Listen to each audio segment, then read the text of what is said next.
7 luxury vehicles ng mga kontratistang sina Sara at Curly Discaya na sangkot sa flood control scandal ang ibinenta ngayong araw, November 20. Lahat walang import entry at certificate of payment.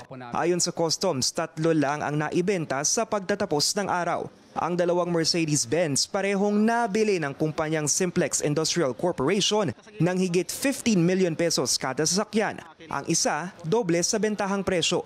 Ayon sa website ng Simplex, distributor ang kumpanya ng rubber sealing products na gamit para mapigilan ang tagas sa mga makina, sasakyan at iba pa. Sa alaherong grupo na Essential Jewelries, napunta ang Lincoln Navigator na 7.1 million pesos, hindi kalayuan sa floor price. Lumahok sa bidding ang kinatawan ng kumpanya na nagpakilalang kaibigan ng magmamay-ari ng sasakyan. Saan po ito gagamitin for the record po? Personal po, tapos hindi pa rin yata, baka tumaas daw ang presyo eh. Sa kabuuan, higit 38.2 million pesos ang nalikom. It may not be a substantial amount compared to the billions which are allegedly stolen, no? But I think this is a start. And more important fact is that we are in the process of restitution.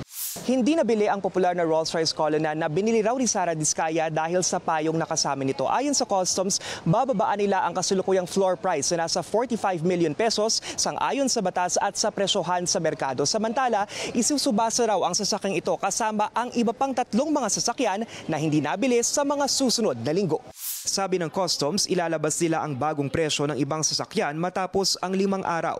In a conversation that I had with one of the bidders, they were saying na mas ideal daw, no, kung maibaba na nasa mga 30 million range yung Rolls-Royce, and definitely they would be participating in future auctions if that would be the price range. Tiniyak din ng ahensya na nasala ng mabuti ang mga bibili at sa pangambang makalusot ang mga bidder na may kaugnayan sa mga Discaya. Sa batas ng ating customs, hindi po pwedeng bumili yung mga nag-import niyan at yung mga dating may-ari. Bawal yon, bawal yon. Hindi na mabibigyan ni Discaya, nakapress yung asset nila. Nakapress ang accounts nila.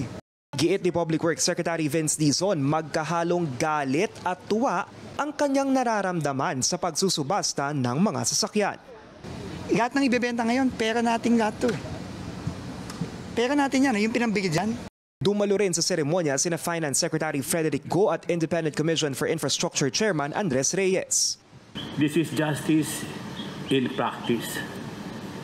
Every successful auction will show up that there is no violation is ignored, that public resources are protected, and that the rules that fortify and shield our economy are enforced with integrity. Nangako naman si Land Transportation Office Chairman Marcos Lacanilao ng maayos na proseso sa paglipat ng rehistro ng mga sasakyan. Aniya, pwede rin papalitan ang license plate ng mga ito para sa kaligtasan ng mga bagong may-ari. Para sa mga impormasyong napapanahon at on-demand, Lance Mexico, Newswatch Plus.